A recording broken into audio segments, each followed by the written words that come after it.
নতুন করে প্রয়োজনীয় শতাধিক পণ্য ও সেবার উপর মূল্য সংযোজন কর মূসক বা ভ্যাট এবং সম্পূরক শুল্ক বাড়িয়েছে সরকার। বাড়তি করের চাপটি এমন সময় এলো যখন মূল্যস্ফীতির চাপে রয়েছেন সবাই। গত ডিসেম্বরেও খাদ্যমূল্যস্ফীতি ছিল প্রায় 13%। এমন পরিস্থিতিতে শতপণ্যের শুল্ক ও কর বৃদ্ধি সাধারণভাবেই মানুষের জীবনযাত্রার ব্যয় আরেক দফা বাড়াবে। লাগামহীন নিত্যপণ্যের দামের কারণে আগে থেকেই কষ্টে আছে দেশের সাধারণ মানুষ। যারা স্বল্প আয়ের মানুষ তাদের জন্য নাবিশ্বাস হয়ে যাবে, আমার কাছে যেটা মনে হয় অনেক কষ্টদায়ক হয়ে যাবে। এমনি সব দিক দিয়ে মূল্যস্ফীতি প্লাস অন্যান্য কারণের জন্য দেশের অবস্থা, অর্থনৈতিক অবস্থা খুবই বিপর্যয়ের দিকে যাচ্ছে। আমরা চাচ্ছি এটাকে সহনীয় কীভাবে করা যায়, সেই অবস্থা করতে পারলে আমার মনে হয় যে সকল মানুষের জন্য, বিশেষ করে মধ্য এবং নিম্ন মধ্যবিত্তদের জন্য একটা সহায়ক ভূমিকা আসবে। ভ্যাট বৃদ্ধির তালিকায় অন্যতম স্থানে রয়েছে মুঠোফোনে কথা বলা ও ইন্টারনেট ব্যবহার। মুঠোফোনে 100 টাকা রিচার্জ করলে কর বাবদ দিতে হবে 30 টাকা।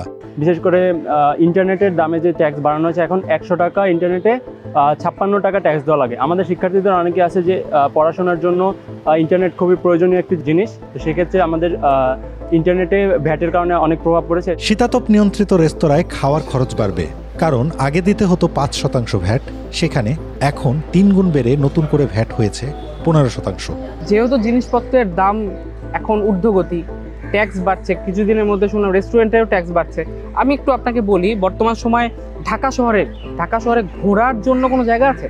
কোনো জায়গা নেই। মানুষ যায় রেস্টুরেন্টে, সেই রেস্টুরেন্ট মধ্যবিত্তের ঘোরার জায়গা, সেইটা যদি এখন ট্যাক্স বসিয়ে জিনিসপত্রের দাম বাড়িয়ে সেটাও বন্ধ করে দেওয়া হয়, মানুষ তাহলে ঘরে বন্দি হয়ে মরে যাওয়া ছাড়া আর কোনো উপায় থাকবে না, এটা আমি মনে করি।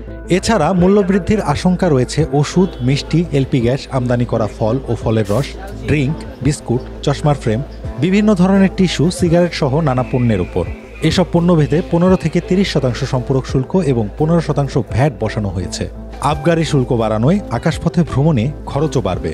একটু তো স্বাভাবিকভাবে মানুষের জীবনযাত্রার মান যেভাবে চলতেছে, যদি ভ্যাটটা আরোপ হয় খরচ আসলে বেড়ে যাবে, কিন্তু আসলে দেখা যাচ্ছে আমাদের ইনকাম সোর্স তো আসলে সেভাবে বাড়তেছে না যেই পরিমাণ আসলে ভ্যাটটা আরোপ হচ্ছে।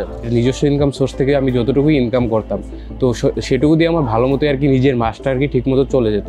কিন্তু যেহেতু জিনিসপত্রের দাম বৃদ্ধি পাবে আবার নতুন করে ভ্যাট আরোপ করার পরে, তো তখন তো একটু চলাফেরা করা নিজের জন্য হয়ে একটু কষ্টসাধ্য হয়ে যাবে। এভাবেই নতুন করে প্রয়োজনীয় শতাধিক পণ্য ও সেবার উপর মূল্য সংযোজন কর মূসক বা ভ্যাট এবং সম্পূরক শুল্ক বাড়িয়েছে সরকার। এমন পরিস্থিতিতে শতপণ্যের শুল্ক ও কর বৃদ্ধি সাধারণভাবেই মানুষের জীবনযাত্রার ব্যয় আরেক দফা বাড়াবে।